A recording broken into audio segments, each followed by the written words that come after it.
Hello and welcome to another video. In this one, we're going to be talking about the movie Doctor Sleep, which has become one of my favorite horror movies over the past several years. I recently did a rewatch on it and checked out the director's cut and have a lot of thoughts that I wanted to share on it. And I haven't done a Christian perspective video on my channel in far too long, so we're going to go ahead and jump back into that series and talk about Doctor Sleep, diving into the movie, what I love about it, its themes, all the things I really take away from this movie and absolutely love. So I'd love to have you join me in the comments below. Let's get ready to jump in and talk about Doctor Sleep.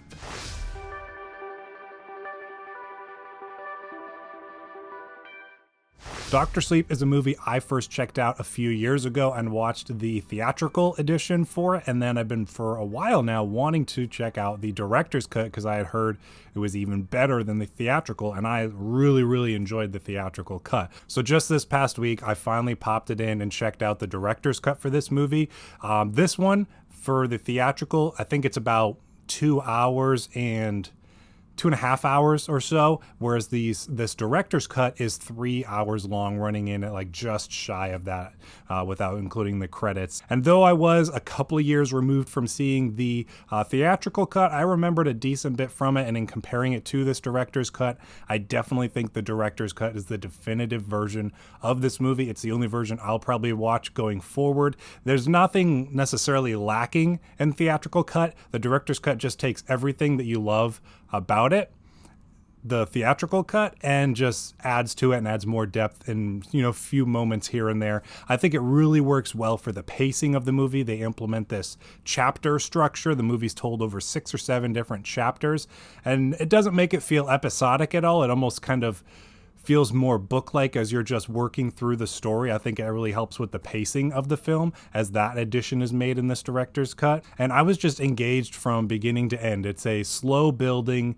tense, thought-provoking, and really thrilling movie. If you're not familiar with Doctor Sleep, or maybe you've just seen The Shining, this one takes place, I think, like 30 years later or something like that. So we follow Danny Torrance as he's now a grown adult, and he must protect a young girl from a cult that is preying upon children with these powers in order to remain immortal. So there's 3 kind of main characters that we're following throughout this one. Starting off with Danny Torrance, it's really cool getting to see him kind of grown up from the events of The Shining. I enjoy The Shining enough, but it's not my favorite horror movie. I overall think this is a superior sequel. And one of the things I love about this one is they really do a good job reflecting on that past, that trauma that he's been going through, as well as moving that into the modern setting of how that would affect him as an adult and a grown-up. And so you get these flashbacks and kind of homages to The Shining, some kind of scene recreations and stuff like that are really well done and fill in those gaps really well.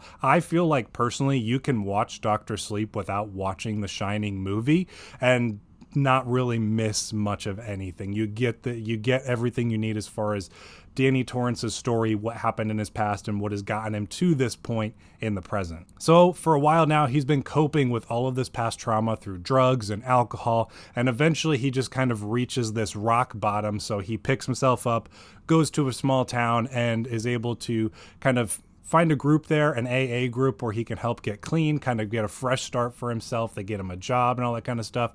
And so he's actually finally doing something that he feels like is meaningful for his life. Opposite of him, we have Rose the Hat, played by the absolutely incredible Rebecca Ferguson, one of my favorite actresses.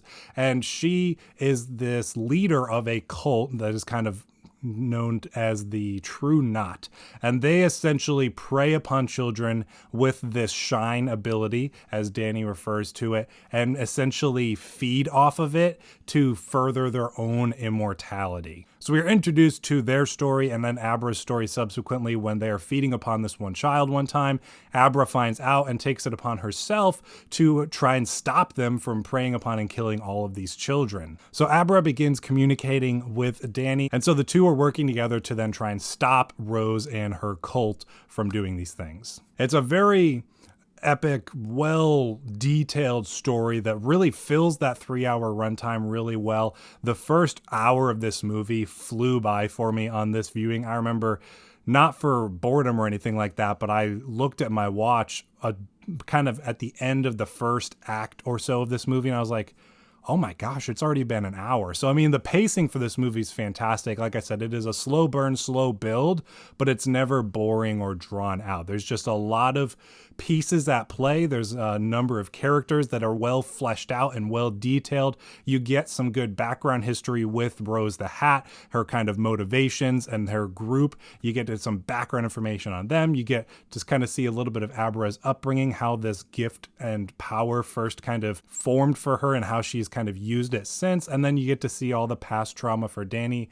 how he's trying to make himself better, get clean. So there's a lot that takes place within the story, but it's also well detailed and well placed. And all of it really adds to the story and the themes that they're trying to convey throughout. So moving into the themes specifically, as I've already touched on a little bit, you get a lot of stuff with Danny and his struggles with the trauma of his childhood and kind of the PTSD from those horrific things that he had to experience when he was a child, and how he's trying to cope with those things as a grown-up, whether it's through the drugs, the alcohol, the women.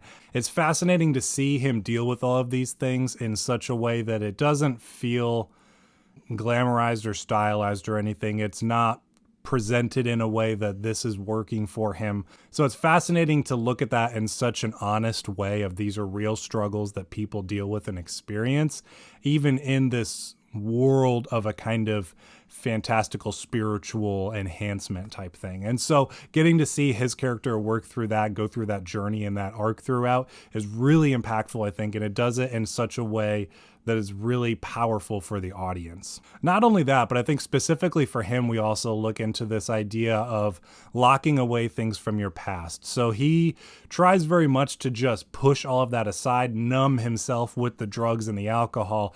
And he's even visited by many of these entities and ghosts and stuff from the Overlook Hotel and just other areas of life that he's been in.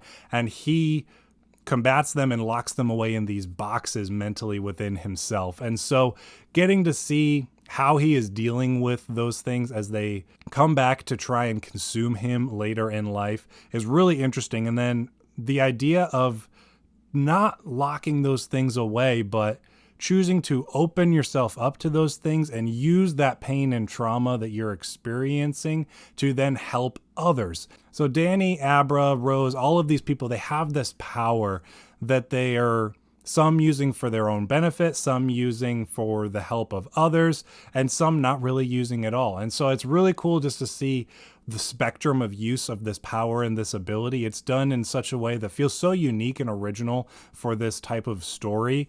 I always kind of look at this power as in the idea of almost like a spiritual gift. So like I said, Abra is known as what Rose calls a looker. So she has the ability to kind of project herself and travel anywhere she really wants to or wherever she might feel drawn to and look in on and observe events and people and stuff like that. So she actually looks on this one time when Rose and her group are preying upon this child and tries to stop them. It's not enough. And so then that's how they discover her and start pursuing her.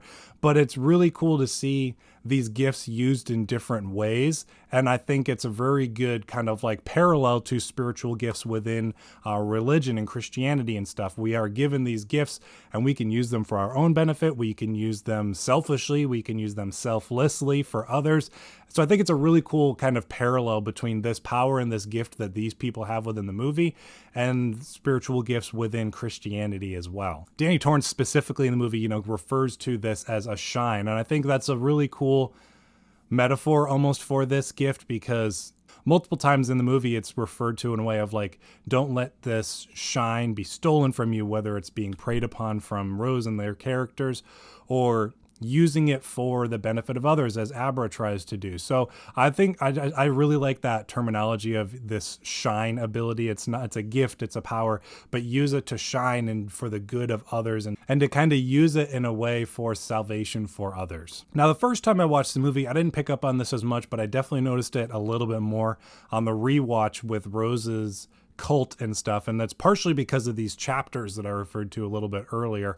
And one of these chapters is called Empty Devils. Now, it is in reference to a line that is eventually used in the movie and referring to this cult that Rose is a part of. They're called Empty Devils by one character. And I thought that's a really good way of looking at it because they're essentially this shell of a human, or even if you want to look at it in a way of like this shell of a demon or a spirit type thing. And they, in order to further their own immortality and their own lives, must feed off of the power of others and the innocence of children, the shine, and pull away from that and is destroy that essentially in the being that they are. And whether it is like the kind of the souls of another person, be it Danny or Abra or some of the other children in this movie. So I really like that idea of these empty devils feeding on the gifts, the purity, the innocence of it all. I think it's a really interesting way to look at not only this shine ability and the power of the good that it can do, but something feeding off of it as well and needing to protect it and use it to help others. So those are just some of the themes and lessons that I kind of pick up on as far as parallels between the movie and looking at it kind of through my Christian perspective and my worldview. I think this is an incredible movie. I absolutely love it from not only a filmmaking perspective, but I think it's a really good story with really interesting themes and messages that it is presenting and exploring. Director Mike Flanagan is one of my favorites working today. I've loved pretty much every project of his that I've checked out. If you're looking for something else that really well explores something spiritual and from religious perspectives, The Haunting of Hill House and Midnight Mass are some of my favorites. I think his horror is some of the most interesting from a religious point of view, just based on his background that I know about from what I've seen in some interviews and stuff with him. I think it's some of the most genuine, authentic, and impactful that we're getting today. And so this movie is no different. Dr. Sleep is a really good exploration of so many different things, and it all culminates really, really well. One thing I forgot to mention earlier that I did want to include is a bit of a content warning. This movie is rated R. It's rated R for disturbing and violent content, some bloody images, language, nudity, and drug use. So I did want to at least mention that if you are someone who is more sensitive to that kind of content. I obviously am myself, so I tend to avoid overt use of nudity and stuff like that. It is very brief shots. They're not used to sexualize anything for the most part, but I do want to let you know that it is in there. And then regarding the violent content too, there is one very specific disturbing scene that is very hard to watch and get through, but it is very impactful for the story as well. So I did want to at least mention that content warning briefly if you're someone who doesn't maybe typically watch horror movies. You're not exactly sure what you're walking into. So I do highly recommend the movie because of its themes and the way that it's made. It is a very quality, very well made movie, but I did want to include that content warning briefly as well. So join me in the comments down below. What do you think of this movie? What do you think as far as the religious and Christian themes? I'd love to have a discussion on it in the comments down below. Thank you for sticking around to the end of this video. I will see you in the next one.